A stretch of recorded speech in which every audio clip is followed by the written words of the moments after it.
జై శ్రీకృష్ణ. అందరికీ నమస్కారం. ఒకానొక సందర్భంలో అద్భుతమైనటువంటి సమయంలో కైలాస పర్వతంపై పార్వతీదేవి పరమేశ్వరుని సన్నిధికి చేరుకొని ఆయన పాదాలకు భక్తితో నమస్కరించి ఆర్తిగా ఇలా అడుగుతుంది. ఓ పరమేశ్వర, నీవు ఈ సృష్టికి ఆది, నీవే అంతం. నీ సంకల్పం లేనిదే చీమైనా కూడా కుట్టదు. అయితే కాలం కూడా నీ ఆధీనంలోనే ఉంటుంది స్వామి. కానీ ఈరోజు నా మనసులో ఒక పెద్ద సందేహం మొదలైంది. అదేంటంటే దానిని తప్పకుండా మీరు నివృత్తి చేయవలసిందిగా నేను కోరుతున్నాను. ప్రభూ, శివలింగానికి జలాభిషేకం చేసేటటువంటి నియమాలు ఏమిటి స్వామి? ఏ స్త్రీ శివలింగానికి జలాన్ని సమర్పించవచ్చు? ఏ స్త్రీ సమర్పించకూడదు? ముఖ్యంగా చెప్పాలంటే పవిత్రమైనటువంటి కార్తీక మాసంలో ఏ స్త్రీలు నిన్ను పూజించకూడదు? దయచేసి నా ఈ సందేహాన్ని, ఆందోళనను తొలగించుదేవా అంటూ పార్వతీదేవి పరమేశ్వరుణ్ణి అడుగుతుంది. అప్పుడు పార్వతీదేవి అమాయకమైనటువంటి, లోక కళ్యాణకారకమైనటువంటి ఆ ప్రశ్నలకు పరమేశ్వరుడు త్రినేత్రుడు చిరునవ్వుతో ఈ విధంగా సమాధానమిస్తాడు. ఓ దేవి పార్వతి, నీవు చాలా అద్భుతమైనటువంటి ప్రశ్నను అడిగావు. అది కేవలం నీ సందేహం మాత్రమే కాదు, యావ స్త్రీలోకానికి సంబంధించినటువంటి ఒక ముఖ్యమైనటువంటి ధర్మసూత్రం. శివలింగానికి జలాభిషేకం చేయడానికి కొన్ని కఠినమైనటువంటి, అత్యంత ముఖ్యమైనటువంటి కొన్ని నియమాలున్నాయి. ఈ నియమాలను భక్తిష్ఠతలతో గౌరవించి మనశ్శుద్ధితో జలాన్ని సమర్పించాలి. ఒకవేళ ఎవరైనా కానీ తెలిసి కానీ తెలియక కానీ ఈ నియమాలను అతిక్రమిస్తే అది పుణ్యానికి బదులు ఘోరమైనటువంటి పాపానికి దారితీస్తుంది. ఓ ప్రియా పార్వతి, ఎక్కడైతే ఈ నియమాలను ఉల్లంఘిస్తారో అక్కడ నేను తీవ్రమైనటువంటి కోపంతో ఆ స్థలాన్ని విడిచిపెట్టి వెళ్ళిపోతాను. అప్పుడు ఆ ప్రదేశంలో దారిద్ర్యం, దుఃఖం, అశాంతి మాత్రమే మిగులుతాయి. ఈరోజు శివలింగానికి జలం సమర్పించకూడనటువంటి ఒక ముగ్గురు స్త్రీల గురించి నీకు సృష్టంగా చెప్పబోతున్నాను. ఈ స్త్రీలు శివలింగానికి జలాన్ని సమర్పిస్తే వారికి ఎలాంటి శుభ ఫలితం లభించకపోగా వారి కుటుంబంపై కూడా దుష్ప్రభావం పడుతుంది. శివలింగం నా యొక్క సాక్షాత్ స్వరూపం. దానిని నిత్యము కూడా పూజించే వారిని, వారి కుటుంబాలను నేను ఎల్లప్పుడూ కూడా కంటికి రెప్పలా కాపాడుతాను. నా భక్తితో 12 బాలుడైనటువంటి మార్కండేయుడు యముణ్ణే జయించి అమరత్వాన్ని పొందినటువంటి విషయం నీకు తెలియనిది కాదు కదా. ఓ పార్వతి, శివలింగానికి జలాభిషేకం చేసేటటువంటి నియమాలను వివరించే ముందు నా యొక్క పరమభక్తురాలైనటువంటి సువర్ణ గురించినటువంటి ఒక పురాతన కథ ఉంది, చెబుతాను. చక్కగా శ్రద్ధగా విను. ఈ కథ వింటే సర్వ పాపాలు హరించుకుపోతాయి. ఈ కథను శ్రద్ధగా విన్నటువంటి ప్రతి స్త్రీకి 100 సంవత్సరాల పాటు శివలింగానికి జలాభిషేకం చేసినటువంటి పుణ్య ఫలితం లభిస్తుంది. ఈ కథను పూర్తిగా శ్రద్ధతో మాత్రమే వినాలి. ఇతరులకు చెప్పే వారి జీవితంలో కూడా కష్టాలన్నీ కూడా తొలగిపోతాయి. దారిద్ర్యం నశించి వారు సంసారం అనేటటువంటి మాయ నుండి విముక్తి పొందుతారు అని చెబుతాడు పరమేశ్వరుడు. అప్పుడు పార్వతీదేవి భక్తితో చేతులు జోడించి, ఓ స్వామి, నీ యొక్క ముఖార విందం నుండి ఈ పవిత్రమైనటువంటి కథను వినడం నా పూర్వజన్మ సుకృతం స్వామి. దయచేసి అసలు ఆ కథ ఏమిటో వివరించండి. నేను ఏకాగ్ర చిత్తంతో తప్పకుండా వింటాను అని అంటుంది. అప్పుడు భగవాన్ పరమేశ్వరుడు ఆ అద్భుతమైనటువంటి కథను వివరించడం ఇలా ప్రారంభించాడు. ఈ కథను తప్పకుండా పూర్తిగా వినాలి. ఎందుకంటే అరాకురా జ్ఞానం అనేది అనర్థదాయకం. కాబట్టే పూర్తిగా కథనైతే వినండి. దయచేసి కథ వినే ముందు ఓం నమఃశివాయ అని తప్పకుండా కమెంట్ బాక్స్లో తెలియజేయండి. పరమేశ్వరుడు ఇలా అంటున్నాడు. ఓ దేవి పార్వతి, పూర్వకాలంలో అమరావతి అనే నగరంలో విద్యాసాగరుడు అనే ఒక వేద పండితుడైనటువంటి బ్రాహ్మణుడు నివసిస్తూ ఉండేవాడు. విద్యాసాగరుడు అత్యంత బుద్ధిమంతుడు, రూపవంతుడు, గుణవంతుడు, సకల శాస్త్రాలలో ప్రావీణ్యం కలిగినటువంటి గొప్పవాడు. అతని సమీపంలోనే జ్ఞానపురి అనే మరో నగరం ఉండేది. అక్కడ సుధీరుడు అనే ఒక గొప్ప విద్వాంసుడైనటువంటి బ్రాహ్మణుడు నివసిస్తూ ఉండేవాడు. సుధీరుడికి సువర్ణ అనే ఒక కుమార్తె ఉండేది. సువర్ణ పరమేశ్వరుడి పట్ల అపారమైనటువంటి, అచంచలమైనటువంటి భక్తి కలిగినటువంటి యువతి. ఆమె ప్రతిరోజు కూడా సూర్యోదయానికి ముందే నిద్రలేచి నదీ స్నానం ఆచరించి శివాలయానికి వెళ్ళి శివలింగానికి అభిషేకం చేసి నియమనిష్టలతో పూజలు చేసిన తర్వాత తన దినచర్యను ప్రారంభించేది. పరమేశ్వరుడి అనుగ్రహం పొందాలనే తపనతో ఆమె తన కోరికలు నెరవేర్చుకోవడానికై 16 కార్తీక సోమవారాల వ్రతాన్ని కూడా అత్యంత కఠోరంగా ఆచరించింది. ఆమె తండ్రి సుధీరుడు ఆమెను ప్రేమతో గారాబంతో పెంచాడు. సువర్ణ అత్యంత రూపవతి, గుణవతి, సాత్విక స్వభావం కలిగినటువంటి యువతి. ఇక సువర్ణ వివాహ వయస్సుకు చేరుకున్నప్పుడు సుధీరుడికి ఆమె వివాహం గురించి చింత మొదలైంది. అతను తన భార్యతో, "ఓ ప్రియా, మన కుమార్తె ఇప్పుడు యవ్వనంలోకి అడుగుపెట్టింది కదా! ఆమెకు తగినటువంటి వరుణ్ణి చూసి వివాహం చేయడం మన కర్తవ్యం కదా!" అంటాడు. అప్పుడు అతని భార్య, "స్వామీ, నా నా దృష్టికైతే అమరావతిలో నివసించేటటువంటి విద్యాసాగరుడి మీద నాకు బాగా ఎక్కువగా మక్కువగా ఉంది. అతను చాలా గుణవంతుడు, సద్గుణవంతుడు, తల్లిదండ్రులను సేవించేటటువంటి ఉత్తముడు. అతనితో మన కుమార్తె వివాహం చేస్తే ఆమె జీవితాంతం కూడా సంతోషంగా ఉంటుంది" అని చెబుతుంది. సుధీరుడు ఆమె మాటలకు ఏకీభవించి, "నువ్వు సరిగ్గానే చెప్పావు.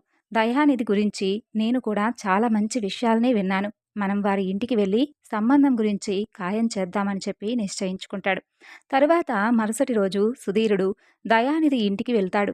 ఆ సమయంలో దయానిధి తన వృద్ధులైనటువంటి తల్లిదండ్రుల పాదాలకు సేవ చేస్తూ కనిపిస్తాడు. సుధీరుడు అతని సేవాభావాన్ని చూసి ఎంతగానో ఆనందిస్తాడు. ఓహో! ఈ బ్రాహ్మణ యువకుడు ఎంత గొప్పవాడు! తన తల్లిదండ్రులను సాక్షాత్తు దైవాలుగా భావించి ఎంత భక్తితో సేవిస్తూ ఉన్నాడే అని మనసులో అనుకుంటాడు. అప్పుడు దయానిధి సుధీరుణ్ణి చూసి గౌరవంగా అతన్ని ఆహ్వానించి, "ఓ విప్రోత్తమా, బ్రాహ్మణోత్తమా, స్వాగతం. మీకెలాంటి సహాయం కావాలి?" అంటూ వినయంగా అడుగుతాడు. దయానిధి ఇంటిని పరిశీలిస్తూ ఉన్నటువంటి సుధీరుడు అక్కడ ఒక ప్రత్యేకమైనటువంటి పూజా మందిరంలో శివలింగం శాస్త్రోక్తంగా స్థాపింపబడి నిత్యము కూడా అభిషేకాలు, పూజలు జరుగుతూ ఉన్నట్లుగా గమనిస్తాడు. అతనికి దయానిధి తన కుమార్తెకు అన్ని విధాల సరైనటువంటి వరుడని చెప్పి పూర్తి నమ్మకం కలుగుతుంది. అప్పుడు సుధీరుడు, "ఓ విప్రా, నేను నా కుమార్తె సువర్ణ వివాహ ప్రతిపాదనపై ఇక్కడకు వచ్చాను. ఆమెకు నీవు తగినటువంటి వరుడు అని చెప్పి నేను భావిస్తున్నాను" అని చెబుతాడు. ఆ మాటలు విన్నటువంటి తన తల్లిదండ్రులు కూడా అందుకు ఎంతో సంతోషంతో తన యొక్క అంగీకారాన్ని తెలియజేస్తారు. తరువాత దయానిధి కూడా వివాహానికి తన యొక్క అంగీకారాన్ని తెలియజేస్తాడు. ఒక శుభముహూర్తంలో దయానిధి, సువర్ణల యొక్క వివాహం ఒక పవిత్రమైనటువంటి యజ్ఞవాటికలో అత్యంత వైభవంగా జరిగింది.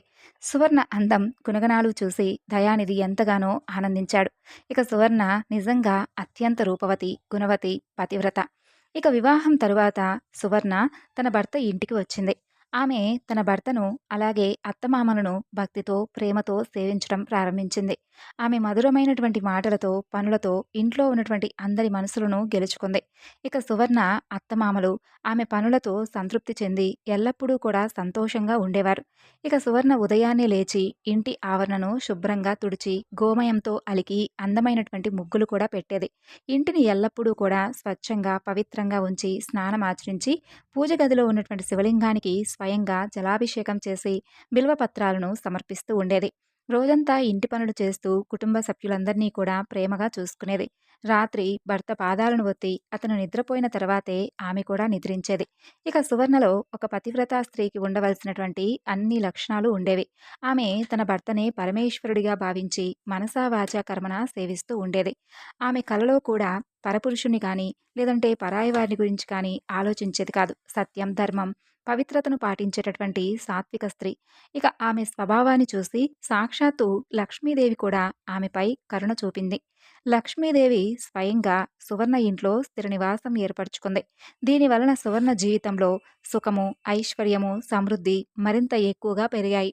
ఓ పార్వతి, ధనలక్ష్మి ఎల్లప్పుడూ కూడా పతివ్రతలైనటువంటి సత్యధర్మాలను పాటించేటటువంటి స్త్రీల ఇళ్లల్లో నివసిస్తూ ఉంటుంది. సువర్ణలో ఒక శ్రేష్టమైనటువంటి పతివ్రత స్త్రీకి ఉండవలసినటువంటి అన్ని లక్షణాలు పుష్కలంగా ఉన్నాయి.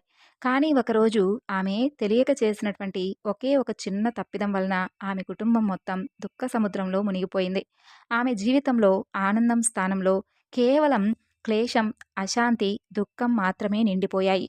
అయితే అసలు ఏం జరిగింది అంటే కనుక, ఒకరోజు పవిత్రమైనటువంటి కార్తీక మాసం ప్రారంభం కావడానికి ముందు రోజు అంటే అమావాస్య రోజు సువర్ణ మధ్యాహ్నం భోజనం కోసమై ఒక ప్రత్యేకమైనటువంటి వంటకాన్ని తయారు చేస్తుంది. అందులో ఉల్లిపాయలు అలాగే ఇతర కూరగాయలను పెరుగుతో కలిపి రుచి కోసమై సైంధవ లవణానికి బదులుగా పొరపాటున సాధారణ ఉప్పును వాడింది. ఇక ఆ రోజు సాయంత్రం సువర్ణ దయానిధి భోజనం చేసి నిద్రపోయారు. తరువాత కొంత ఆహారం మిగిలిపోయింది. కానీ ఆ వంటకం చాలా రుచికరంగా ఉండడంతో మరుసటి రోజు ఉదయం కార్తీక మాసం మొదటి రోజున సువర్ణ, దయానిధి ఇద్దరూ కూడా ఆ మిగిలినటువంటి ఆ ఆహారాన్ని తిన్నారు. ఉల్లిపాయలు, వెల్లుల్లి వంటి తాపసిక ఆహారాన్ని అధికంగా తీసుకుంటే మనిషి మనసులో కామవాంఛలు, రజోగుణం పెరుగుతాయని శాస్త్రాలు సైతం చెబుతూ ఉన్నాయి. సరిగ్గా అదే జరిగింది. ఆ యొక్క తాపసిక ఆహార ప్రభావంతో దయానిధి కామాంతుడై స్నానం చేసి పూజకు సిద్ధమవుతూ ఉన్నటువంటి సువర్ణతో శారీరకంగా కలిశాడు. దీనివలన సువర్ణ శరీరం అపవిత్రమైంది. దురదృష్టవశాత్తు సువర్ణ కూడా కామవాంఛలకు లోనై ఆ ప్రభావంతో ఉండడం వలన తన యొక్క నిత్య నియమాలను, ధర్మ సూక్ష్మాలను పూర్తిగా మర్చిపోయింది. భర్తతో కలిసిన తర్వాత తిరిగి స్నానం చేయకుండానే ఆ అపవిత్రమైనటువంటి శరీరంతో పూజా మందిరంలోకి ప్రవేశించి శివలింగాన్ని సృష్టించి స్పృశించి జలాభిషేకం చేసింది. ఆమె అపవిత్రమైనటువంటి స్పర్శ తగలగానే ఆ యొక్క పవిత్ర లింగం నుండి నేను కోపంతో అంతర్ధానమయ్యాను. ఆ స్థలాన్ని విడిచిపెట్టి వెళ్ళిపోయాను. ఇక పరమేశ్వరుడు లేని చోట ఇక అక్కడ రాక్షస శక్తి ప్రవేశించింది. ఆ యొక్క రాక్షస శక్తి ఆమె శరీరంలో నివసించడంతో సువర్ణ అన్ని ధార్మిక కార్యక్రమాలకు, ఆలోచనలకు కూడా పూర్తిగా దూరమైంది. ఆమె అంతకుముందు ఆచరించినటువంటి 16 కార్తీక సోమవారాల యొక్క వ్రతపుణ్యం కూడా ఒక క్షణంలో నాశనమైపోయింది. ఇక ఆమె భర్త దయానిధి ఇద్దరూ కూడా తెలియక తాపసిక ఆహారం తినడం, కార్తీక మాసంలో సాధారణ ఉప్పు వాడడం, అపవిత్రమైనటువంటి స్థితిలో శివలింగాన్ని తాకడం వలన వారి యొక్క వ్రతాలన్నీ కూడా విఫలమయ్యాయి. ఇక మహామోహం ఆమె మనసును పూర్తిగా భ్రష్టు పట్టించింది. దీని ప్రభావం దయానిధిపై కూడా తీవ్రంగా పడింది. అతను ఎల్లప్పుడూ కూడా కామవాంఛల్లో మునిగి సువర్ణతో భోగ విలాసాలలో నిమగ్నమయ్యాడు. తరువాత ఒక రోజున అతను అన్ని హద్దులను దాటి సువర్ణ నెలసరిలో అనగా మాసిక ధర్మంలో ఉన్నప్పుడు కూడా ఆమెతో బలవంతంగా సంబంధం పెట్టుకున్నాడు. ఆ విధంగా అది ఘోరాతి ఘోరమైనటువంటి పెద్ద పాపం. దీనివలన సువర్ణ శరీరంలో నివసించినటువంటి బ్రహ్మహత్య సమానమైనటువంటి పాపం దయానిధి శరీరంలోకి కూడా ప్రవేశించింది. తరువాత స్త్రీ నెలసరిలో ఉన్నటువంటి 3 రోజులు ఆమెను స్పృశించకూడదని పురాణాలే చెబుతున్నాయి. ఆ సమయంలో ఆమెను స్పృశించినటువంటి పురుషుడు ఆ పాపంలో భాగస్వామి అవుతాడు. ఆ భయంకరమైనటువంటి పాపం దయానిధి శరీరంలోకి ప్రవేశించడంతో అతను ఒక్కసారిగా కుప్పకూలిపోయాడు. ఇక అతనికి తక్షణమే భయంకరమైనటువంటి కుష్ఠిరోగం సంక్రమించింది. అతని శరీరం మొత్తం నీరసంతో ఒక బొబ్బలు, అలాగే వాటి నుండి రక్తం, చీము కారడం మొదలైనటువంటి దుర్వాసన రావడం ప్రారంభమైంది. అతను నొప్పితో, అయ్యో, నేను ఏం పాపం చేశాను పరమేశ్వరుడా, ఈ భయంకరమైనటువంటి దుర్గతి నాకు ఎందుకు పట్టింది స్వామి, ఓ బోళాశంకర, ఇప్పుడు నన్ను ఎవరు రక్షిస్తారంటూ కేకలు వేయడం ప్రారంభించాడు. అప్పుడు సువర్ణ, అలాగే సువర్ణ అత్తగారు ఆ శబ్దాలు విని అక్కడికొచ్చి తన కుమారుణ్ణి ఆ దుస్థితిలో చూసి కోపంతో వణికిపోయింది. తరువాత ఆమె తన యొక్క కోడలైనటువంటి సువర్ణను జుట్టు పట్టుకొని, ఒసేయ్, నీవు ఏం చేశావు, నా కుమారుడి ధర్మాన్ని, జీవితాన్ని నాశనం చేశావు కదే, నీవు నెలసరిలో ఉన్నప్పుడు ఎందుకు అతనితో కలిశావు అంటూ తిట్టడం ప్రారంభించింది. సువర్ణ తన భర్త యొక్క దుర్గతిని చూసి భయపడి బిగ్గరగా ఏడుస్తూ, అత్తమ్మ, నేను పాపం చేశాను, నన్ను క్షమించు, నా వల్ల పెద్ద అపరాధం జరిగింది, కామవాంఛలకు లోనై నేను ఈ పాపం చేశానంటూ వేడుకుంది. కానీ ఆమె అత్తగారు ఆగ్రహంతో, ఓ పాపాత్మురాలా, ఈ ఇంట్లో నీకు స్థానం లేదు, కాబట్టి నీవు నా కొడుకు జీవితాన్ని కూడా నాశనం చేశావు, ఇప్పుడు ఎక్కడికైనా కానీ వెళ్ళి చావు అంటూ సువర్ణను ఇంటి నుండి గెంటేసింది. ఇక సువర్ణ దుఃఖంతో కట్టుబట్టలతో ఇంటిని విడిచి తన తప్పిదంపై పశ్చాత్తాపంతో నడుస్తూ ఉంది. ఇక ఆమెకు ఏం చెయ్యాలో, ఎక్కడికి వెళ్ళాలనేది అర్థం కాలేదు. చివరికి సువర్ణ ఒక దట్టమైనటువంటి అడవికి చేరుకుంది. అక్కడ ఒక పాడుబడినటువంటి శివాలయం ఉంది. ఆమె సహాయం కోసం అక్కడకు వెళ్ళింది. కానీ అక్కడ ఎవ్వరూ లేరు. సువర్ణ ఆలయంలో కూర్చొని తన పాపాల గురించి ఆలోచిస్తూ కన్నీరు మున్నీరుగా విలపిస్తూ ఉంది. కొంత సమయం తరువాత ఆ యొక్క ఆలయ పూజారైనటువంటి ఒక తేజోవంతుడైనటువంటి ఒక సాధువు అక్కడికి వచ్చాడు. దుఃఖంలో కూర్చుని ఉన్నటువంటి ఆమెను చూసి ఆశ్చర్యపోయి, ఓ కళ్యాణి, నీవు ఎవరు, ఈ నిర్జీవమైనటువంటి ప్రదేశంలో ఒంటరిగా ఎందుకు కూర్చొని ఏడుస్తున్నావు, నీ దుఃఖానికి కారణం ఏమిటి, ఏదైనా కానీ రహస్యమా, అది కాకపోతే చెప్పు, నీకు సహాయం చేస్తాను అంటూ కరుణతో అడుగుతాడు. అప్పుడు సువర్ణ ఏడుస్తూ, ఓ మునివర్య, నా పేరు సువర్ణ, నా వల్ల ఘోరమైనటువంటి పాపం జరిగిపోయింది, దాని కారణంగానే నేను నా కుటుంబం నుండి వెలివేయబడి ఇక్కడికి వచ్చాను అంటూ చెబుతుంది. అప్పుడు ఆ సాధువు ఆమెను ఓదార్చి, ఓ కళ్యాణి బిడ్డ, నీవు చేసినటువంటి పాపం ఏమిటో వివరంగా చెప్పు, నీకు సహాయం చేయడానికి ప్రయత్నిస్తానంటాడు. సువర్ణ తన పాపాన్నంతా కూడా వివరించి, ఆమె నెలసరిలో ఉన్నప్పుడు నా భర్తతో నేను కలిశాను. దీనివలన అతను భయంకరమైనటువంటి కుష్ఠరోగంతో బాధపడుతున్నాడని చెబుతుంది. అప్పుడు ఆ సాధువు కళ్ళు మూసుకొని దివ్య దృష్టితో జరిగిందంతా కూడా తెలుసుకొని, చూడు బిడ్డ, చింతించనవసరం లేదు. తెలియక చేసినటువంటి పాపానికి ప్రాయశ్చిత్తం ఉంది. నీవు ఈ ఆలయంలోనే ఉండి భగవంతుడైనటువంటి పరమేశ్వరుని సేవించు. నిత్యం శివలింగానికి జలాభిషేకం చెయ్యి. బిల్వ పత్రాలను సమర్పించు. పరమేశ్వరుడు సర్వలోకాలకు తండ్రి. ఆయన్ను శరణు కోరిన వారికి తప్పకుండా ఆయన రక్షణ కల్పిస్తాడు. నీ భర్త కూడా త్వరలోనే కోలుకుంటాడంటూ అభయమిస్తాడు. ఇక సువర్ణ ఆ ఆలయంలోనే ఉండి బ్రహ్మచర్యాన్ని పాటిస్తూ నిత్యము కూడా శివలింగానికి జలాభిషేకం చేయడం, బిల్వ పత్రాలను సమర్పిస్తూ ఉండడం, ఆలయాన్ని శుభ్రం చేయడం, ఆలయంలో ఉన్నటువంటి ఆవులకు గడ్డి వేయడం ప్రారంభించింది. రోజంతా కూడా శివమూర్తి ముందు కూర్చుని ఆయన స్తోత్రాలు పఠిస్తూ భర్త క్షేమం కోసం 16 కార్తీక సోమవార వ్రతాలను మరలా తిరిగి అత్యంత నిష్ఠతో ఆచరించింది. ఇలా 1 సంవత్సరం గడిచింది. కానీ పరమేశ్వరుడు ఆమె భక్తిని పరీక్షిస్తూ వచ్చాడు. మరలా కార్తీక మాసం వచ్చింది. సాధువు ఆమెతో, బిడ్డ, ఈ కార్తీక మాసంలో మరింత నిష్ఠగా సోమవార వ్రతాన్ని ఆచరించు. పరమేశ్వరుడిపైనే పూర్తి ధ్యానాన్ని ఉంచు. ఎలాంటి తప్పు జరగకుండా నీవు తప్పకుండా జాగ్రత్తగా ఉండాలి. కార్తీక మాసంలో తాపసిక ఆహారం, నిషిద్ధ పదార్థాలను తినకూడదు. శివలింగంపై తప్పకుండా పుష్పాలు, తులసి పత్రాలు, కేతకి పుష్పాలు సమర్పించకూడదు. శివ పూజలో శంఖాన్ని వాడకూడదు. కుంకుమ, సింధూరం సమర్పించకూడదు. అలాగే మనసును శుద్ధమైనటువంటి తీక్షణమైనటువంటి భక్తి శ్రద్ధలతో శివారాధన చేస్తే నీ కోరికలు తప్పక నెరవేరుతాయని చెబుతాడు. సువర్ణ ఆ నియమాలన్నింటినీ కూడా శ్రద్ధగా పాటించింది. కానీ ఆమెకు ఎలాంటి సాక్షాత్కారం కానీ ఎలాంటి అనుభవం కానీ కలగలేదు. అయితే ఆమె తీవ్రమైనటువంటి నిరాశ చెంది ఒకరోజు ఆత్మహత్య చేసుకోవాలని చెప్పి నిర్ణయించుకుంటుంది. తన జీవితంలో ఎలాంటి మార్పు రాలేదని, ఎలాంటి మెరుగుదల లేదని చెప్పి భావించింది. ఆమె ఆలయం సమీపంలో నది ఒడ్డుకు వెళ్ళి పరమేశ్వరుని స్మరించుకుంటూ జల సమాధి చేసుకోవాలని చెప్పి నీటిలోకి దూకుతుంది. కానీ అదే క్షణంలో ఒక చమత్కారం జరుగుతుంది. అదేంటంటే సువర్ణ నీటిలోకి దూకిన వెంటనే ఎవరో చెయ్యి పట్టుకుని ఆమెను తిరిగి బయటకు లాగినట్లుగా అనిపిస్తుంది. ఆ తరువాత ఆమె కళ్ళు తెరిచి చూసేసరికి ఆమె ముందు సాక్షాత్తు పరమేశ్వరుడు పార్వతీదేవితో సహా ప్రత్యక్షమయ్యారు. ఇక సువర్ణ ఆమె యొక్క దృఢమైనటువంటి భక్తి, నిష్కల్మషమైనటువంటి ప్రేమ, పశ్చాత్తాపాన్ని చూసి పరమేశ్వరుడు అత్యంత సంతోషించాడు. ఆమెకు తన దివ్యమైనటువంటి దర్శనాన్ని కల్పించాడు. ఇక పరమేశ్వరుణ్ణి సాక్షాత్తుగా చూసినటువంటి సువర్ణ ఆయన పాదాలపై పడి పదే పదే ప్రణామాలు ఆచరించి స్వామి అంటూ స్తుతించడం ప్రారంభించింది. అప్పుడు పరమేశ్వరుడు, ఓ బిడ్డ సువర్ణ, నీ భక్తి శ్రద్ధలు, నీ పశ్చాత్తాపంతో నేను ప్రసన్నమయ్యాను.